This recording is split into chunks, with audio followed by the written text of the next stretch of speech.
6 సార్లు ఎమ్మెల్యేగా పనిచేసిన నల్లపురెడ్డి ప్రసన్న కుమార్ రెడ్డి, 6 సార్లు ఎమ్మెల్యే ఆయన నల్లపురెడ్డి ప్రసన్న కుమార్ రెడ్డి, 6 సార్లు తాను ఎమ్మెల్యే.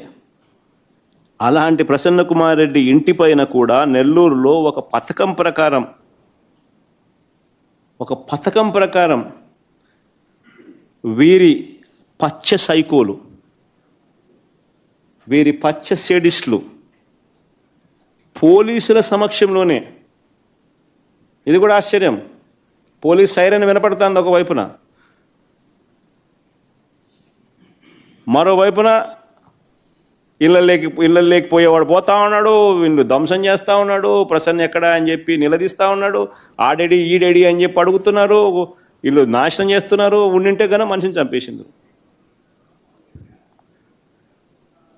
ప్లే చేయమో ఒకసారి ఆ వీడియో కూడా.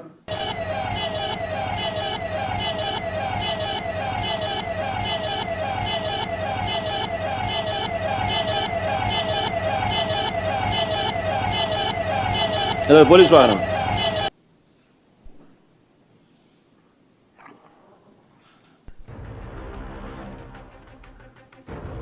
అదే ఆయన ఇల్లు.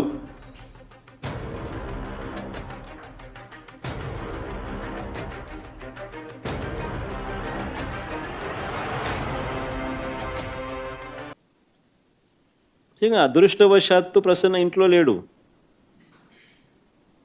అదృష్టవశాత్తు ప్రసన్న ఇంట్లో లేడు. ఒకవేళ ప్రసన్న ఇంట్లో ఉండుంటే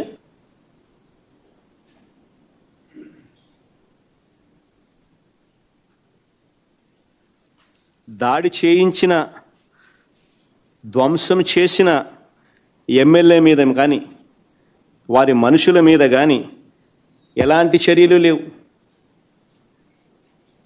ఎలాంటి అరెస్టులు లేవు. కానీ పోలీసులు తిరిగి ప్రసన్న మీదనే ఎదురు కేసు పెట్టినారు, బాధితుడి మీదనే తిరిగి ఎదురు కేసు. పోలీసులు సమక్షంలోనే ఇవన్నీ జరుగుతాయి, పోలీసులు చూస్తూ ఊరుకుంటారు, ఒక అరెస్టు ఉండదు, తర్వాత ఎటువంటి చర్యలు ఉండవు. తిరిగి మళ్ళీ ఎదురు కేసులు, బాధితుడి మీదనే ఎదురు కేసులు. నేను అడుగుతాను, ఈ రాష్ట్రంలో ఎవరికి రక్షణ ఉన్నట్టు అని అడుగుతా ఉన్నా. ఇది సేడిజం కాదా అని అడుగుతా ఉన్నా, పైశాచికత్వం కాదా అని అడుగుతా ఉన్నా. చంద్రబాబు గారు రాజకీయ కుట్రలతో ఈ రాష్ట్రంలో ఒక దుష్ట సాంప్రదాయాన్ని తీసుకొచ్చాడు చంద్రబాబు నాయుడు, దాన్ని కొనసాగిస్తూ ఉన్నాడు.